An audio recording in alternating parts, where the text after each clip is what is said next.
The media habits of the consumers post the pandemic also has changed drastically. A lot of it is now consumed on the social media. A lot of it is consumed on the digital landscape rather than on television or rather than on newspapers and so on. I think customers are really wanting to have their fill in terms of really having a car which they are feeling proud of, and not only as a means of commuting from point A to point B, but as a reflection of their lifestyle. Earlier it used to be a little functional, but now it seems to me maybe I won't be going for a vacation abroad for the next 2 years. So let me kind of pamper myself by stretching myself more in the financial side to get a nice toy in the form of a car. We should not really take a step back just because of a pandemic. I think customers of India really deserve cleaner cars, and all of us have to really work towards providing that. We have researched the consumer journey from the time when he thinks of buying a car to the time when he actually takes the delivery. There are 26 touch points. 21 have already been digitalized. The digitization is creating a lot of equality. As marketeers, we should stop differentiating rural, urban in terms of how we approach customers. That's the first thing. Deepak, how realistic are we supposed to be in the answering these questions? This is imagination. I am actually pulling Vivek.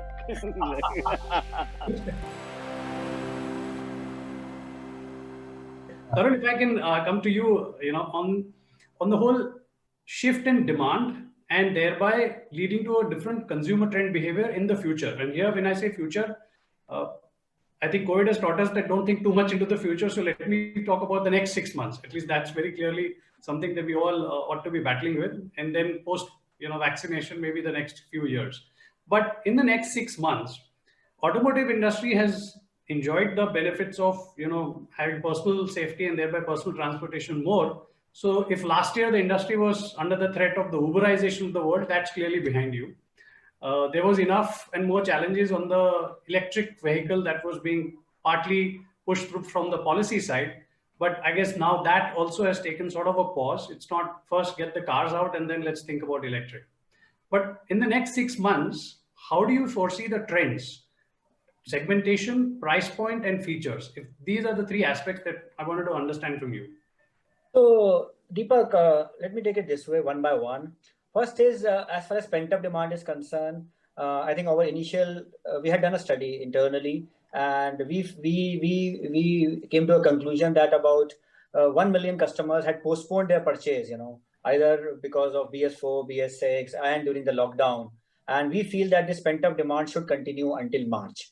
So on the overall numbers, definitely until March. Of course, after that, as we have always been mentioning, it all depends on the vaccine. So if the vaccine comes, I think things should be okay, because the medium term, everybody knows that car sales are very closely linked to the per capita. In fact, there's a very strong correlation. So overall economy has to go up, sentiment has to go up. Other sectors of the economy have to contribute, so that is very important. But still today, the demand is very high. In fact, all of us are struggling with really, meeting the demand of the customers. We have back orders on most of our products. All of us, sitting here. So we feel that yes, things should be there. At the same time, like I said, to sustain this demand, I think the vaccine should come fast. Plus, the overall economy should go up.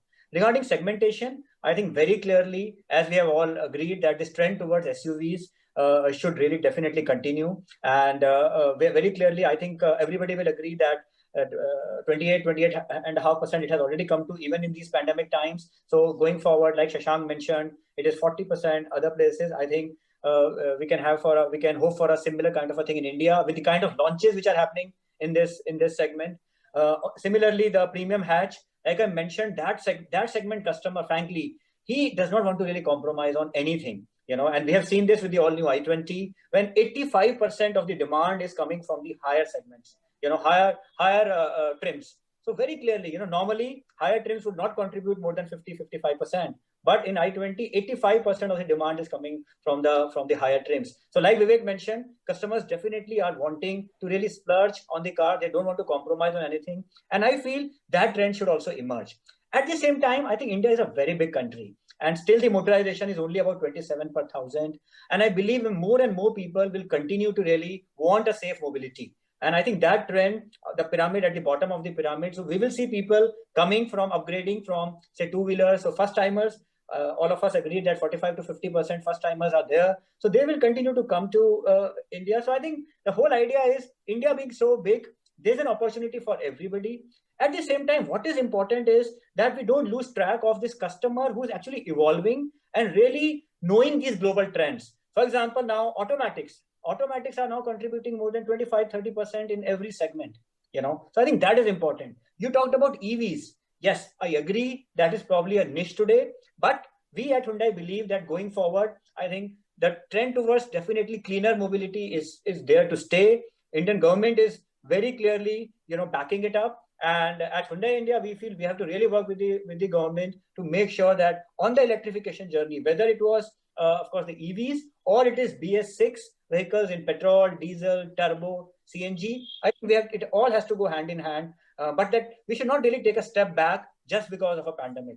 I think customers of India really deserve cleaner cars, and all of us have to really work towards providing that. So to answer your question short, I think there are enough reasons for us to be fairly optimistic about the next 6 months. Me and Shashank have been really a part of many panels. I think now we have always been saying we are cautiously optimistic. I think the cautiously optimistic towards optimistic, that trend, I think maybe Shashank will agree with me. Now we are slightly towards optimistic than being cautiously optimistic. Yeah. Over to you, Deepak. So the vaccine injection essentially will be an injection in the economy and thereby for everyone. Yes, surely. In fact, Shashank, Tarun talked about the consumer evolution. Yeah. And the consumer evolution has been more accelerated on the digital side. So it's actually a virtual customer, and thereby the entire army of the sales dealer network and including your own sort of team would have had to reorient some of your marketing messages. So for this question, I want you to wear your marketing hat and help me understand how different is the digital customer, and thereby how digital friendly or how different should a marketer of today be to appeal to this customer. Because from that, the earlier touch, feel, search on web and then come to the showroom, it's actually now search first online, experience it all on a virtual video, and then even have a virtual meeting, and then sign the check, maybe pay, and the rich people might say just ship it at home also, and you would deliver. So how different is it for a marketer now? What is the messaging change, and what are the changes that you're bringing about to appeal to the virtual customer? Yeah, so I think we must realize one clear thing. There is no such thing as a digital customer. So there are customers who are now going through this buying process more digitally. It is, and I think when we talk about consumer evolution, we also talk about not only the evolution in terms of preferences for design, or in preferences for performance, or preferences for emission or safety, etc. We are also now talking about the preference for the way the buying process evolves. So it is not just about evolution of consumers in terms of preference of product, design, performance, engine type, fuel type, electric, non-electric, safety, etc. But also about in that sense, if you're saying there is a digital customer, then yes, that is the same. Yeah. It's the touch point which has now become digital first, maybe. Correct. So again, I will, in every panel, I repeat this, that we have researched the consumer journey from the time when he thinks of buying a car to the time when he actually takes the delivery. There are 26 touch points. Now, 26 touch points always existed. Only thing is now, most of them, just pre-pandemic itself, 21 have already been digitalized. For example, I give you an example of what was always there, which is now digital. For example, if somebody decides to buy a car, he would generally ask his office colleagues or his relatives, "Yaar, batao how ye gaadi main Swift le raha hu. बताओ ये कैसी गाड़ी है, इसकी fuel efficiency कैसी है, performance कैसा है." The same questions are still being asked, but the questions are being asked on forums which are available. You have consumer forums on the digital world. You have bloggers. You have so much material of information about any product which you want. So today the questions are the same, but you can see actually virtual test drives happening on the website. But test drive, yes, he wants to see the product. And in fact, one of the critical things we always talk not digital, but phygital, in the sense that because car buying is a very involved purchase, it being a very high ticket purchase as far as the Indian consumer is concerned, probably the second largest purchase they will make in their lifetime. So therefore, it's a very involved purchase. a certain amount of trust factor builds in when you have the touch and feel of the product. And talking of marketers' response, of course, we have to evolve, and digital platforms these days, you have to be really good, because the experience of consumers, it is not just related to auto, but anything, whether it is consumption of news, consumption of or buying online any product, the entire thing and it is not just urban, mind you, it is both urban and rural. In fact, after all, the 600 million consumers who are on the internet today in this process of buying, 300 are from rural areas. So it's like almost a 50-50 sort of thing. The penetration of internet in India, the penetration of smartphone in India, and the data packets which are now available, which are much cheaper, it points out to a very, very deeper digitalization that will happen in the auto industry, and in fact, across most industries in the country. So communication, the way you communicate, the medium you choose, and in fact, the message itself will keep changing, because digital is something which punishes the laggards heavily. And that, I think, is a major, major change for marketers. Vivek, on the digital part, in the digital touch point, how do you marry digital to the rural customer? Because that's equally, I'm sure, a bigger challenge, that the exposure of digital screens and internet in the rural market, which is also a sizable sales for a lot of car makers, how does the challenge sort of shape there? And what has been your experience and understanding? Yeah. So rural market, I mean, again, it's a very fascinating aspect. The first thing I'd like to say is, in terms of buying preferences, in terms of the demand, in terms of customer experience required, the rural customer is dramatically moving to be similar to the urban customer. In fact, I'd like to say digitization is creating a lot of equality, and as marketeers, we should stop differentiating rural, urban in terms of how we approach customers. That's the first thing we probably need to keep in mind. Of course, the differences might be, the main thing will be linguistics. We probably have to go with the local languages when we approach them. But the only screen that really matters, Deepak, is the mobile screen. We don't need to really look at digitization in our showrooms in terms of getting screens or anything like that. Mobile is the one window to customer today. And if you're very clear that we treat the rural customer on par with the urban customer in terms of responsiveness, in terms of how we, cater to his demands and questions, and approach him on a mobile-first strategy, that is more important. Yeah. On that, in fact, taking from earlier point that Shashank also made, it's very challenging to appeal to a customer on that 5-inch screen. You're talking of mobile, and over and above that, also build trust. Absolutely. Right. Yeah. So, is that a big problem to solve, or are there solutions already on it? See, again, it's the same. When it's not that the entire decision is made on the 5-inch screen. While access to information is on that screen today, owner forums are huge on Facebook, and Facebook is one of the platforms which are really penetrated into India. There are a number of ownership platforms available, opinions, and also a deep understanding on how each product is performing, how customers are satisfied, what are the good and minus points of each product are there, accessible to every single customer at any moment of time. And that is really the magic of digital. Information is freely available. You don't need to, like Shashank said, you don't need to go to your friends and relatives to ask. You can ask the entire country. Sitting in probably Bombay, we know how a product is performing in the hills, whether the power is good enough, the fuel efficiency is good enough. So that is really democratized, I would say, information. And also the one point, like I mentioned earlier, today customer experience is not about physical showroom alone. Customer experience, 80%, just like 24 out of 26 touch points have been digitized, customer experience also is going to be completely on digital. So we can win or lose a customer on digital, and we'll never know about the customer we lost. And this customer could well be in rural as well.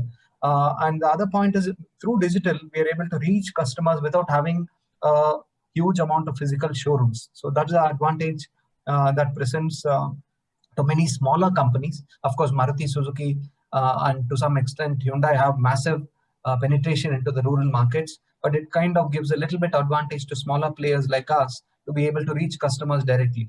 So there are different aspects of rural that we need to consider. Tarun, is there a possibility of an Elon Musk moment in India where you have a complete disruptor coming in, maybe from a big corporate, maybe from an entrepreneur, and then taking the direct to consumer model? Book your car, do everything online and get it shipped. Is it possible to build and also build that trust and a completely radical new option for a car, taking the D2C model ahead? So, Deepak, a short answer to this is yes, because if you are asking only it is possible, yes, definitely it is possible. At the same time, how many years into the future? I think there are various aspects which we need to study.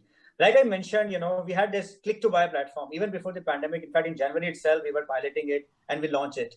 And this is an end-to-end car buying platform where the customer can not only see the car, he can book the car, he can have the financing options, he can take the advantage of a sales executive, and he can take the delivery of the car also. Now, the interesting thing is, while the customer was ready to do all the other aspects, however, the moment it came to delivery of the car, he said, no. I don't want a delivery of my car at my office or at my home. I want the delivery of the car with my family at the showroom, where a priest is performing a puja with all the fanfare. Because a car, maybe I buy once in my lifetime, or maybe twice, or at most 3 times. And it is a very, very emotional and a very, very big decision for me. So I think while I would not discount a direct this thing to the customer, but I think that moment is still many years away. Mind you, India, I think, is very different. Car penetration is only 27 per thousand. Car is still a very, very important aspiration rather than only a mode of communication. I think all of us see a lot of, us in the cars we buy, and there is a lot, going for us. So I believe dealers will still play a very important role, first part. The second part of it, and Shashank mentioned something about hyperlocal marketing. I think dealers will need to really evolve by knowing the customers around them much more. I think this is also going to be very important. The role of the dealer probably will evolve much more. He will have to really customize, keeping in mind the area in which he is in. How can he bring in really efficiencies? And how can we have an offline-online integration?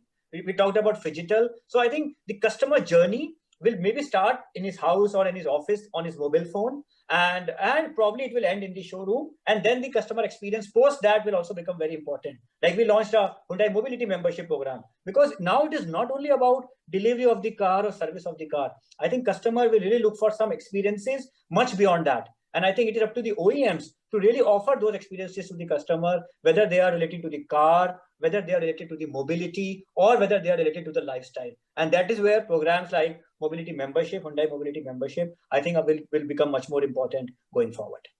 Shashank, if I can get you in on this. Yeah. He talks about the long gestation period for such a disruption. With COVID, we all learned that disruption can happen anytime, anywhere. Yeah. Right. And auto industry, like I talked about earlier, has already had one round of disruption through the Uber and the shared mobility space, another with electric vehicle. How is the automotive industry gearing up for yet another disruption if it comes its way? Yeah, so I think we have to be, one thing which a pandemic has taught us, we have to be in sort of a hypersensitive always to be in that mode, to look at the next disruption which will possibly come. And when you talked about the directly B2C model, which has been introduced, Tesla, for example, has done that. They still have, of course, areas where they display the products, not that this way. But it all depends on what stage the market is. And of course, we have also seen that in terms of the consumer behavior, the convergence is now faster between countries. So if what happened in Japan, let's say 20 years back, if it happened in India 5 years back, but now what is happening in Japan 3 years back is happening in India in the next 3 years, So that convergence and is happening, and it is being allowed by digitalization, which is, as I think Vivek mentioned, it's sort of leveling the information feed. And that is the battle, I think, which we all have to fight to see what the next disruption is. As an economy, we are growing, and the number of households which are coming from the have-nots to the aspirers and the elite, they are increasing. So I think it is going to, depending on the economy as well, but it will be a great leveler, and it will be really interesting from a marketing perspective. I can say that I have been telling my team, we should be in the hyperactive, hypersensitive, in the battle mode of always realizing what that next disruption is going to be. That's a big lesson we have learned from this pandemic. Vivek, on the electric vehicle disruption, if I may call it, which was indicated at the policy level, do you think that agenda has pushed a bit little ahead, or is that still on the cards? And how is Tata Motors gearing up for it? I think definitely on cards. Tarun had mentioned that I don't think that longer agenda from both the government side and also a consumer needs side will change too much. Um, we've always felt that the big breakthrough for electric will come from the commercial side. Maybe the commercial vehicle, the now, I mean, obviously Uber and the fleet market is a bit low, but that's where the sensitivity to cost of ownership is much higher. And gradually, when customers start seeing electric vehicles doing the job in far more demanding areas, they'll start accepting a more consumer-friendly version of electric vehicles for their personal use. So I don't think there's going to be the COVID pandemic will not impact the electrification in India. Of course, a lot of work has to be done, and this is what everybody has been saying in all forums, that both from manufacturers side, but also from infrastructure side, a lot of work has to be done. That really is the big hurdle to electrification. But if things fall in place in India, we've always seen that even though we might be a little late starters, we adapt very fast. And that kind of growth curve is what we anticipate from Tata Motors at least.